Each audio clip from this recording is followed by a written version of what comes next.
सब खां पहिरीं स्टेज ते वेठल तमामु मुअज़्ज़िज़ अहले इल्म अहले कलम हज़रात, सुठनि पोस्टुनि ते यूनिवर्सिटीज़ जा चांसलर्स, असांजे मटियारिन जा जरार पोटा सादात जा पगदार, अलहाज साईं ख़ुदानूर शाह जामूट, अदबी दुनिया जो वॾो नालो महमूद मुग़ुर ऐं ॿिया तमामु दोस्त, हेठि मुंहिंजे साम्हूं तमामु मुअज़्ज़िज़ अहले इल्म दोस्त ऐं साहिब किताब साईं जुनैद अकबर शाह, लॻभॻि 35-40 साल जी रफ़ाक़त हाणे थी वेंदी, साईं सां गॾु पढ़ियासीं।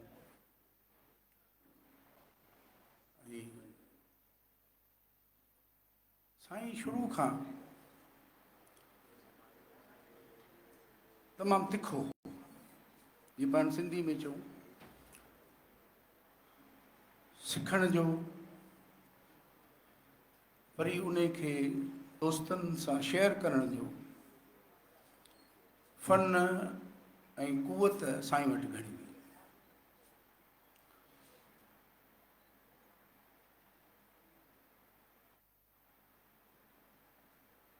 फ़लसफ़ा हयात, ज़िंदगी जो जेको फ़लसफ़ो आहे, उन में सभ खां जेको अहम जुज़ आहे उहो सिखणु, वरी सेखारणु, हासिलु करणु, वरी उहो शेयर करणु, इहो सभ खां अहम जुज़ आहे। अरस्तू, सुकरात, जिब्रान, वॾा वॾा नाला किताबनि जे मुसनिफ़नि जा, फिलासफ़रनि जा, लेकिन जीअं त असीं मुस्लमान आहियूं त असां बहसियत मुस्लमान क़ुरान ऐं रसूल पाक सल्लल्लाहु अलैहि वसल्लम जी हयात तैयबा ऐं संदसि जेके कामयाबु फॉलोअर्स आहिनि, असां उन खे फॉलो करण या उन जो ज़िक्र करण खे वधीक मोतबर ऐं अहमियत वारो सम्झूं था। पर हर उतां जितां शइ मिले सुठी, तॾहिं त करीम आका सल्लल्लाहु अलैहि वसल्लम फरमायो त इल्मु हासिलु करियो, अव्हांखे छो न चीन वञिणो पवे। पर चीन में मौलवियुनि जा मदरसा ऐं पीरनि जूं दरगाहूं त हुयूं कोन, न को इस्लाम हो, लेकिन चीन में यकीनन इल्मु हो, जंहिंजे लाइ आका सल्लल्लाहु अलैहि वसल्लम फरमायो त अव्हांखे छो न चीन वञिणो पए, तव्हां ओसी ताईं बि वञो। जनरल हॉल्फ जॾहिं कैनेडा फ़तह कयो त हुन हिकिड़ो मर्सियो पढ़ियो त उन खां पोइ हुन लुड़क हारिया, नालो मुश्किल में हुनजो मुकमल त मूंखे हींअर ज़हन में नथो अचे, घणो पढ़तो थियो असांखे शुगर इन जे करे हाणे हाफ़िज़ा उहे न रहिया आहिनि, मुतालियो बि हाणे उहो न रहियो आहे। लेकिन एमनेस्टी जे नाले सां शायदि इन हिकिड़ो अहिड़ो मर्सियो लिखियो इन ए कंट्री चर्च यार्ड, इन जो आई थिंक इन जो उनवान इहो अहले इल्म वधीक इन खे ॿुधाए सघनि था। त जॾहिं कैनेडा फ़तह करण खां पोइ हुन उहो मर्सियो पढ़ियो त हुन रोई विधो, जनरल हॉल्फ रोई विधो, एॾो सख़्तु माण्हू। हुन चयो त काश जेकॾहिं मूं वटि इहा ॾात हुजे हा त आउं हीउ मर्सियो लिखां हा, न की कैनेडा फ़तह करियां हा, मुंहिंजे लाइ उहो वधीक बहितरु हो। असांजी जेका जनरेशन आहे, असां उनखे छा पिया ॾियूं? इंतिहाई माज़रत सां इवन असांजा पीराणा सैयदनि जा घर मोस्टली, ऐं इंतिहाई माज़रत सां असीं पीर जेके मुबलिग सम्झूं सभु पिया वञूं था, जिन जे बुज़ुर्गनि ते दीन आंदो, ख़ुदि उन्हनि जे घरनि मां बि इस्लामी तइलीमात ख़ारिज थी वई। असीं पंहिंजे मुआशिरे ते नज़र विझूं त कॾहिं मज़हब असांखे तइलीम खां रोकियो आहे, कॾहिं हुनर खां रोकियो आहे, कॾहिं हुन असांखे इन शइ खां मना कई आहे त तव्हां इवन ख्वाजा उस्मान हारूनी जो वाक़ियो आहे त हुते मंदर में बि कॾहिं कॾहिं हलिया वेंदा हुआ। इस्लाम इन शइ जी मना कोन कई आहे जेका असांखे ॿुधाई आहे, ॾेखारी आहे, सम्झाइण जी कोशिशि कई पई वञे। जीअं मूं अर्ज़ु कयो त चीन जे में त का मदरसा कोन आहे, पर उते बि हुकुम थियो त भले वञूं, ऐं विया रसूल सल्लल्लाहु अलैहि वसल्लम जे हुकुमनि ते। इस्लाम जो आफ़ाक़ी पैगाम बि इहे पहुतो। हिन दौर में, जंहिं दौर में माण्हू अगवा कराइण जा रस्ता ॾिसींदा आहिनि, जंहिं दौर में माण्हू Facebook, print media, social media ते इज़तूं उछलाईंदा आहिनि, माण्हू पंहिंजे नस्लनि खे दुश्मनीअ में नशे ॾांहुं राग़िब कंदा आहिनि, उन दौर में साईं जुनैद अकबर शाह 40 चङाईअ जूं ॻाल्हियूं कयूं आहिनि। हिकिड़ी बि न, का हिकिड़ी कंहिं में चङाई हूंदी आहे त पाण उनखे बि ॻाईंदा आहियूं। ऐं घणा त असीं ईअं बि चवंदा आहियूं दादा इहा हिकिड़ी चङाई क़बूल पइजी त माण्हू जन्नती आहे। साईं त 40 दग ॾसिया आहिनि जेके इन सॼे मामले खे, माण्हुनि खे, असांजी नई नस्ल खे। इल्म ॿिनि क़िस्मनि जा आहिनि, हिकिड़ो रूहानी इल्मु आहे, हिकिड़ो दुनियावी इल्मु आहे। ऐं ॿई इल्म अलाह ख़लक़िया, ऐं ॿिन्ही लाइ ॿई इल्म खे हाञेकार कोन्हे। जहिड़ी तरह रूहानी उलूम माण्हूअ खे आला मक़ाम ते पुॼाइनि था, ईअं दुनियावी उलूम बि माण्हूअ खे मुआशिरे में आला मक़ाम ते पुॼाइनि था। लेकिन तकबुर खां पाक अलाह तबारक व तआला ॿ यक वक़्तु 2 शयूं जनम में आंदियूं, पैदा कयूं। आदम खे बि पैदा कयूं, वरी शैतान खे पैदा कयूं। हाणे आदम जी जेका ख़ूबी जंहिं हुनखे हिन आला मक़ाम ते पुॼायो, उहा हुनजी हुई आजिज़ी। इहा आजिज़ी जंहिं ते अॼु काफ़ी दोस्तनि साईं जुनैद शाह जी ॻाल्हाए विया आहिनि। ही साईं जुनैद शाह खे घणनि लेखकनि में मोतबर बनाए छॾींदो इंशाअल्लाह। के फारसी वारे जो शेर आहे त आकस के नदानंद के नदानंद के बदानंद आ ख़ैर खरे ख़ैश ब मंज़िल न रसानंद। उहो माण्हू जेको कुझु ॼाणे नथो, वाक़ई में कुझु नथो ॼाणे, पर चवे थो त आउं ॼाणा थो, उहो गॾाए जो सवार आहे, मंज़िल ते कोन पुॼंदो। आकस के बदानंद के बदानंद के बदानंद दर जहल मुरक्कब अबद दहर बमानंद। उहो जेको ॼाणे थो ऐं वाक़ई में ॼाणे थो, वरी दावा थो करे त आउं ॼाणा थो, उहो जाहिल आहे ऐं दोज़ख जी आड़ा में वञी दाख़िल थींदो। आकस के बदानंद के बदानंद के नदानंद आ अस्पतरे ख़ैश ब मंज़िल ब रसानंद।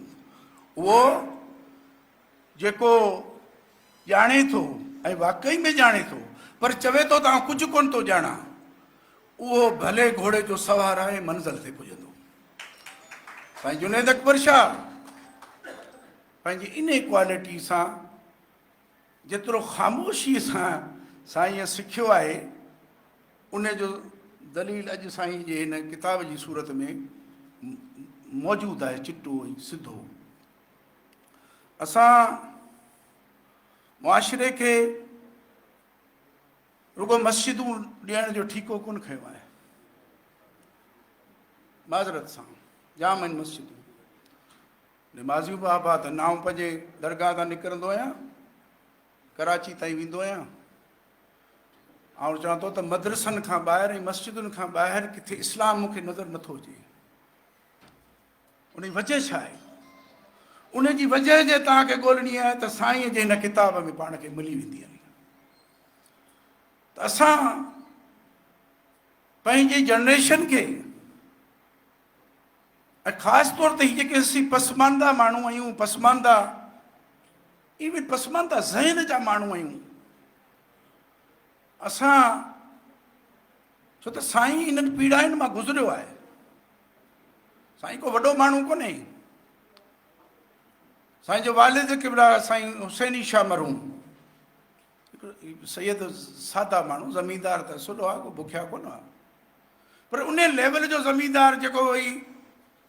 पर मूंखे यादि आहे त हिकु दफ़े साईं उन ज़माने में बि मिनी शुगर मिल जो मथां हिकिड़ो मज़मून लिखी कारवान अदब सिंध जे प्रोग्राम में अची पढ़ियो। हाणे उहा त ठही कोन ठही, पर मटियारियुनि वारी शुगर मिल विकिजी वई। मटियारी जे माहौल खे जंहिं तरीक़े सां माण्हुनि मथे आंदो, जीअं साईं सवेर ॾाढो सुठो ॻाल्हाए वियो दोस्त, त मटियारी आम ज़िलो न आहे। तालिबुल मौला मखदूम ग़ुलाम हैदर तमामु घटि तइलीम दुनियावी हुजण जे बावजूदि बि अॼु ज़िंदा माण्हुनि जे दिलनि में इन करे आहे जो हुन उते ॿिज उहो पोखियो जंहिंमां अॼु लखे माण्हू, असीं ख़ुदि मटियारियुनि जा माण्हू वञी हाला मां डिग्रियूं वठी ईंदा हुआसीं। त हीउ जेको बुनियादी कमु आहे, जेको मटियारी सादातनि कयो आहे, इहो सभ खां वॾो कमु आहे। इहो कॉलेजनि जो, अस्पतालुनि जो, आम ख़ल्क़ जी भलाई जो कमु, जेतोणीकि उहा मोट मटियारी जे माण्हुनि मां घटि मिली आहे। इंतिहाई माज़रत सां साईं, असांजे जिन दोस्तनि क़ुर्बानियूं ॾिनियूं, जिन सैयदनि, ताक़त में त इहे रहिया आहिनि न, पर हुननि कमु कया आहिनि।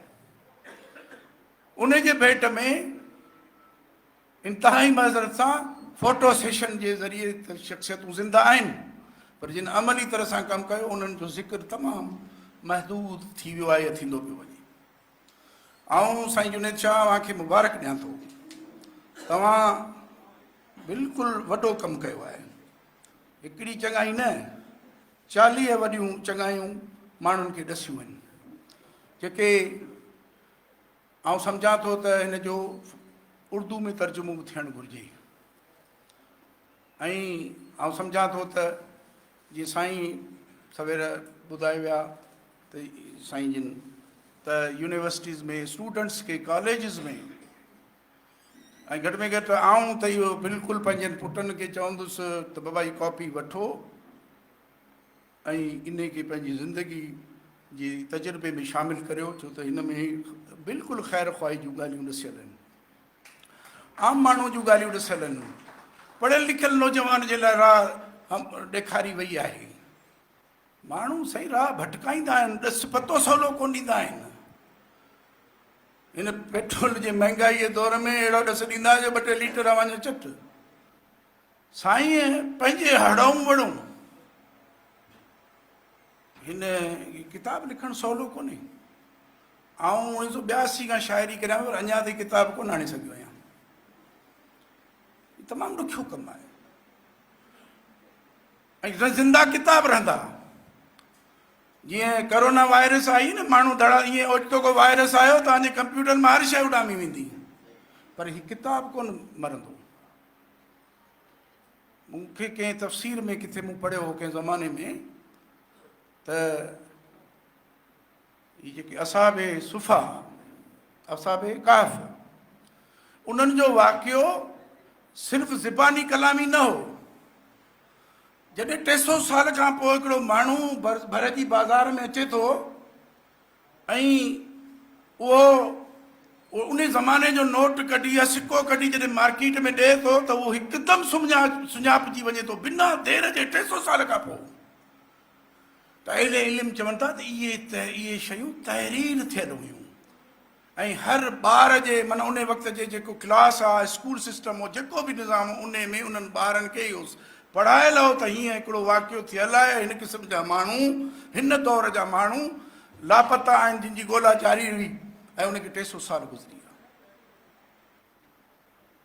ऐं सहीफ़ो, जीअं साईं अॼु आयत पढ़ी, सुहफ़ इब्राहिम व मूसा, आहे ई सहीफ़ो। किताब वॾी रहनुमाई कनि था। ॾाह चवंदा त हिन जी 1000 साल उमिरि आहे किताब जी, पर 1000 साल त वॾी आहे। वरी को न को हिनखे छपींदो ऐं सिलसिलो पियो हलंदो इनशा अल्लाह। शायदि अवां जेतिरो सुठो त यकीनन नथो ॻाल्हाए सघां, पर एतिरो ज़रूरु चवंदुसि त साईं जे हिन किताब में साञा भरियल आहे। साईं जे हिन किताब में उहे फ़िक्र ॾिनल आहिनि, उहे रस्ता सम्झायल आहिनि जिन ते असीं अची मुंझी बीहंदा आहियूं, जिते असीं सोचींदा आहियूं यार हीअ असांजी बेइज़ती न थिए, यार हिते असीं कीअं इहे कमु करियूं। पर साईं उन जॻह तां हिकिड़ो अहिड़ो रस्तो कढी पंहिंजे हिन तहरीर में बयानु कयो आहे जंहिंसां असीं वरी मंज़िल जे लाइ रवां दवां थी वञूं था। उन में साईं जो ज़ाती तजुर्बो, इल्मु दोस्ती ऐं ख़ैर ख़्वाही आहे। असुल ॻाल्हि छा ज़रूरत हुई साईं खे माण्हुनि खे ॾस ॾियण जी, ख़ैर ख़्वाही जा रस्ता त मक़सदु ई हो। साईं प्रोफेसर कलंदर शाह अलाह हुनखे जवार रहमत में आला जॻह अता फरमाए, माना पंहिंजे यूनिवर्सिटी जे हिकिड़े पटे वाले खे बि PhD कराई ऐं तक़रीबन 20 खां 25 जे क़रीब दोस्तनि खे हुन PhD कराई। हू ज़िंदा आहिनि, इहे माण्हू ई ज़िंदा रहणा आहिनि। ही जेके बि भिटाई हुजे या सचल हुजे, सूफ़िया किराम जा जेके बि इमाम छो न हुजनि, उन्हनि सभिनी इंसान दोस्ती ऐं मुहबत ऐं इज़्ज़त ऐं निबड़त खे पंहिंजी वाट ॿुधाई आहे, कामयाबी ॾसी आहे। तो लिहाज़ा जीअं साईं चयो त झुकण में ऐब न सम्झिजे, जिते ग़लती आहे उनखे ग़लती खे तस्लीम करण में ऐब न सम्झिजे, जिते मुंझिजे उते पुछण में ऐब न सम्झे। इहा ई त कामयाबी आहे। छा हो बुज़ुर्गनि जो चवणु, शायदि हदीस बि आहे, आयल इल्मु वधीक ॿुधाए सघनि था त जिते मुंहिंजो उते गोॾे खे बि पटको ॿधी उन सां बि मशवरो करियो। लिहाज़ा साईं जुनेद शाह खे लख लख मुबारकूं हुजनि। कारवान अदब सिंध जे तरफ़ां मटियारी में ॿी रूनमाई जे लाइ साईं जेके बि महिमान सिलेक्ट कंदा, असां भरपूर जहिड़ो असांजो हाल आहे साईं जी इन किताब जी रूनमाई कंदासूं। मटियारी जी सॼी दोस्त असीं सभु गॾिजी इंशा अल्लाह ताला तव्हांजे इन ख़ूबसूरत कम खे मञता ॾियण जे लाइ असीं पंहिंजो पूरो किरदारु अदा कंदासूं। ऐं मटियारी में हिकिड़ो बहरान ऐं सादात किराम वेठा आहिनि। साईं ख़ुदानुर शाह असल में वॾो सभिनी सैयदनि जो ई घर आहे, जरार कोटनि जो। त साईं थोरो दीन जे तरफ़ पंहिंजे बचनि खे, यकीनन बि दीनदार आहियो, साईं जा उमिरा हज ला तइदाद अलाह जन, पर को हिकिड़ो जंहिंमां बि बेज़ार हुजो न, उनखे के मदरसे में के दीन जी तरफ़ जेकॾहिं छॾींदो न साईं क़िबला, त अलाह कंदो त कामयाबी उन में आहे। इंजीनियर शफ़ात कोन कंदा पर उहे मुस्लमान जी हैसियत सां, फिलासफर शफ़ात कोन कंदा, पर असांजे नबी आका सल्लल्लाहु अलैहि वसल्लम ॿुधायो हिकिड़ो हाफ़िज़ ऐं हिकिड़ो आलिम असांजी शफ़ात कंदो। ऐं अवां अहले दीनदार आहियो, अवी अहले दिलि माण्हू आहियो, बुज़ुर्गनि जो सखी आहियो, माण्हुनि खे नवाज़ो था, ॾियो था, हज उमरा करायो था, अव्हांजे ख़ुफ़िया ज़ाहिर सभु अव्हांजो कमु हले पियो, अल्हम्दुलिल्लाह। ऐं चवंदो आहियां दोस्तनि खे त मटियारी जे सैयदनि जी जेतिरी ज़मीनदारी ऐं जागीरदारी मटियारी ज़िले में आहे न, एतिरी शराफ़त बि उन्हनि में आहे। कॾहिं अव्हां को स्कैंडल के भले सियासी इख़्तिलाफ़ थी सघंदा, पर कंहिं हारियाणी सां ज़ुल्म, कंहिं हारीअ जो पघार, कंहिं हारीअ जो, अॼुकल्ह आज़ादु मुल्क आहे साईं, केरु कंहिंजी कोन थो रखे। पर मूं ॾिठो आहे त न कंहिं सोशल मीडिया ते कंहिं आम ॿियनि माण्हुनि जी ॻाल्हि हलंदी, वॾेरनि जा पाण में इख़्तिलाफ़ थी सघनि था। सो अलाह तबारक ताला भिटाईअ जे हिन नगरी खे आबादु रखे, सिंध जी हिन धरती खे आबादु रखे, ऐं साईं जुनेद शाह ऐं उन जे सॼे ख़ानदान खे आबादु रखे। अलाह करे त हीअ सदाईं मेड़ा मचंदा रहनि, साईं जे अलाह साईं कलम में अञा वधीक ताक़त ॾे, ऐं इंशा अल्लाह ताला असीं हमेशह साईं खां सिखंदा रहंदा आहियूं ऐं अॻिते बि सिखंदा रहंदासीं इंशा अल्लाह ताला। वॾी महिरबानी साईं पीर ग़ुलाम मुजद्दिद सरहंदी साहब, तव्हां जेकॾहिं शाइरी बि ॿुधायो आहे त थोरो मज़ो अची वञे हा, पर ख़ैर सो इन में किताब में नुस्ख़ो मौजूदु